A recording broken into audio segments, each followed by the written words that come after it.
Friday, 1st April, the Gap News this morning, podcasting live from Kuala Lumpur, I'm Ghazali Abdullah. Good morning. First the headlines. Malaysia-Singapore border toll fare waiver begins today. Government signed NDA with MySejahtera developer, fully owns data, says Khairy. Johor Sultan officiates launch of Desaru Coast Ferry Terminal. Hope for fresh evacuations from besieged Mariupol. Pakistan's Imran Khan is fighting for his political life, and F1 returns to Las Vegas after 4-decade absence. And now the news in full. Highway travellers can enjoy a week-long toll-free waiver at border toll plazas at Bangunan Sultan Iskandar at the Johor Bahru Causeway and at Tanjung Kupang on the Link Kedua Highway beginning today. The toll waiver for these two border points will last for 1 week from April 1st to April 7th for all inbound and outbound travels. Plus, anticipates that there will be a surge in traffic at several locations along the highway stretches due to the reopening of the border and the start of Ramadan. Health Minister Khairy has said that the government had signed a non-disclosure agreement, NDA, with the developers of the MySejahtera contact tracing app on April 1st, 2020 to secure ownership of all user data. Khairy told the Senate that one of the main terms in the agreement was that the government would have full ownership of data and information obtained from users of the MySejahtera app.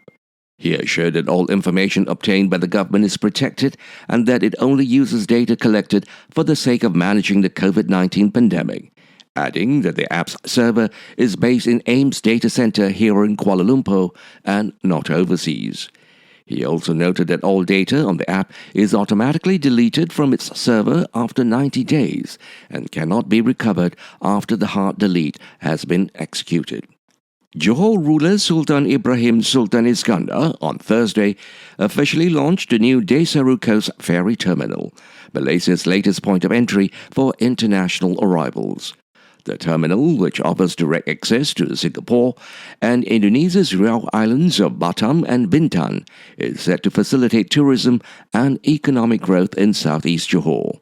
Apart from providing alternative avenues for ease of travel and added convenience for border crossing, the new international gateway will also allow the Desaru Coast resort destination to enter its next growth phase.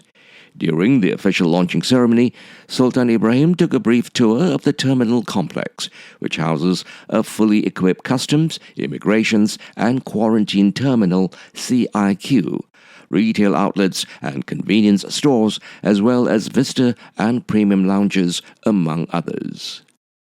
Ukraine's government is sending dozens of buses to Mariupol in a fresh effort to evacuate people and deliver humanitarian aid. Russia has declared a one-day ceasefire in the heavily bombed port city, but there is skepticism if it will hold. Up to 170,000 people remain trapped. The head of Defense Alliance NATO says Russian units are being redeployed to fight in the east. Russia massively misjudged the situation in Ukraine, UK and US intelligence agencies say. They say President Putin's advisors are not telling him the truth about the situation on the ground. Pakistan's Prime Minister Imran Khan is facing arguably the biggest challenge of his political career as the opposition seeks to remove him from office in a vote of no confidence. The country's lawmakers convene on Thursday to begin debating the motion as Mr. Khan's future appears to be hanging by a thread. A vote is due by Monday. In recent days, there has been a flurry of activity and what some argue were tactics straight out of Machiavelli's playbook, which resulted in several Khan allies deserting his Pakistan Tehreek-e-Insaf PTI party, tilting the scales firmly in the opposition's favor. A simple majority of 172 in the 342-seat National Assembly against the former cricket legend would cut short his tenure as PM. And now for some sports news.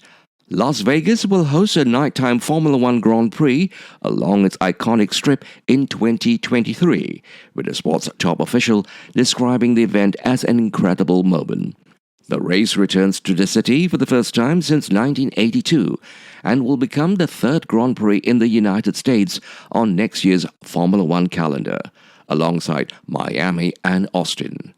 This is an incredible moment for Formula One that demonstrates the huge appeal and growth of our sport, with a third race in the US, said Stefano Domenicali, the president of Formula One. Las Vegas is a destination known around the world for its excitement, hospitality, thrills, and of course the famous Strip. There is no better place for Formula One to race than in the global entertainment capital of the world. The race will take place at night on a Saturday in November. To end the bulletin, here are the headlines again. Malaysia-Singapore border toll fare waiver begins today. Government signed NDA with MySejahtera developer, fully owns data, says Khairy. Johor Sultan officiates launch of Desaru Coast Ferry Terminal. Hope for fresh evacuations from besieged Mariupol. Pakistan's Imran Khan is fighting for his political life. And F1 returns to Las Vegas after 4-decade absence.